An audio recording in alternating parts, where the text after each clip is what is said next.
everyone, my name is Hope, and today I'll be sharing how I studied for the IELTS for 2 weeks and got an 8.5. So just a disclaimer, I have studied English since I was in kindergarten until high school, and I went to universities where English was the first language. So even if you follow my tips, you may not get the same results because it does depend highly on your baseline English skills, although you can still improve a lot.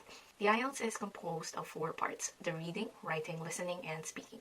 So the reading has 3 tasks, and it is composed of 40 questions, and it usually takes an hour. Writing also takes an hour, and there are 2 tasks. For listening, it lasts 30 minutes, and there are 4 sections and 40 questions. For speaking, there are 3 tasks, and it lasts 15 minutes. I'm just going to reveal my scores, just so you know. For reading and listening, I got 9s, and writing, I got an 8, and for speaking, I got a 7.5. So now I'm just going to go through what I did. So I only used one book, the Cambridge official IELTS guide, because a lot of people were recommending it, and it's always best to study with what the people who make the exam used. So that's the only book that I used, but I did finish the book cover to cover. So what I did was I always read all the questions before starting to answer, even if the passage is really long and it's tempting to read the passage as soon as you can and go to the questions. It's more time efficient if you actually look at the questions first so that you know what you're looking for. The reading part is a little different from the academic type of the IELTS, and I also took that exam, so I will be giving different tips for that in my next video. It was actually enough time for me to finish the reading part and review. Another tip, I guess, would be to read more, not just for the IELTS. If you read more books, your reading speed does increase, especially articles, novels, or self-help.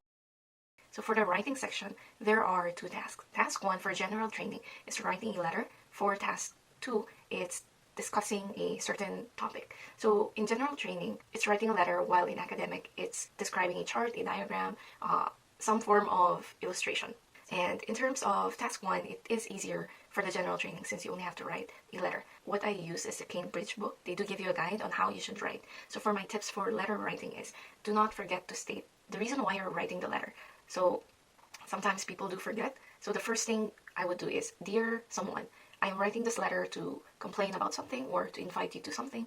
Yeah, something like that. And it's important to have 3 parts: the heading of the letter, the reason why you're writing, the body, or the details of the event or whatever you're writing the letter for, and the closing, like sincerely, faithfully, and then your name. So it's important to have all parts of the letter. I also read that it's important not to change too many of the details.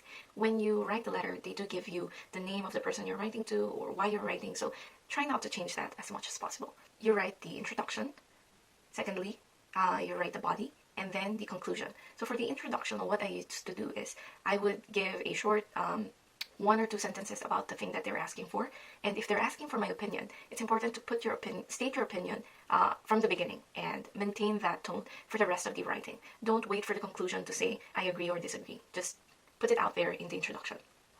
And then for the body, they usually give 2 points. Like, for example, some people believe that apples are good for you. Other people believe that it's not. Just an example. So I would write the argument for the people who would agree on the first. After the introduction, I would give another line. People who think apples are good for you, blah, blah, blah, blah. State the argument. And in another paragraph, I would give the argument for the other side. So people who think that apples aren't good, blah, blah, blah, blah, blah. And for example, if I agree that apples are bad for you, I would say, I agree with this argument. Something of that tone. Another thing that's also very important is to give examples. And the number of examples you give is also important. So if you give 2 examples for the pro argument, you should also give 2 examples for the anti argument. It's important to have a well-balanced arguments and the number of examples, and then wrap it all up in the conclusion. I would just write 1 sentence summary of the introduction, 1 sentence summary of the pro, 1 sentence summary of the anti, and my opinion. So that would make a complete essay. Just be careful not to write too much, because the more you write, the more chances of making mistakes. And always check your punctuations, your spellings, and grammar. Yeah. For listening, I didn't really do much. I just used the book. There are a lot of practice listening tests there, and that was already enough for me to get a good score. It's just important not to doze off, or, you get bored while you're listening and your mind drifts off. But you only get to hear the recording once, so try to pay attention for 40 full straight minutes so you don't miss any questions. in terms of speaking, this was my weakest point. I was not prepared in the sense that I forgot that I would be wearing a mask during the test. And that time, there weren't many people posting on YouTube about wearing masks during the speaking test. Although now I see a lot of videos on it. So yeah, what I did was I used some website. There are some websites that I will link in the description. They have examples, and I used my phone to record myself. So I record, like right now, I would put my camera up and practice answering the questions in the given time. It's actually harder than you think to talk for 2 to 5 straight minutes, especially if it's a monologue. Then I would look back at what I did and look at my mannerisms and see if I'm making sense, if my grammar is right, and if I'm actually answering the question.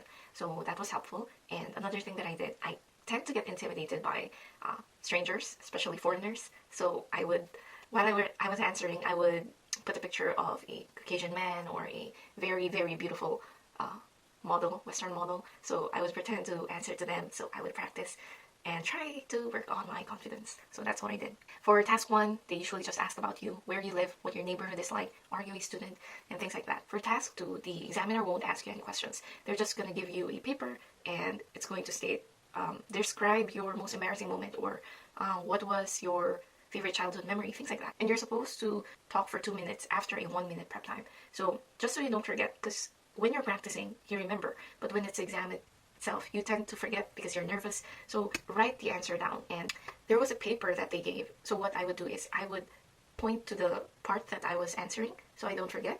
So for example, what's your favorite perfume and describe it? So for example, my favorite perfume is Dolce & Gabbana. Then the next question, what does it smell like? So I would start describing and what it smells like and then move down along, just so I can pace myself and not speak too fast and not fill in the 1-minute time. The question that I got during my exam itself was a topic that I am very, very disinterested in.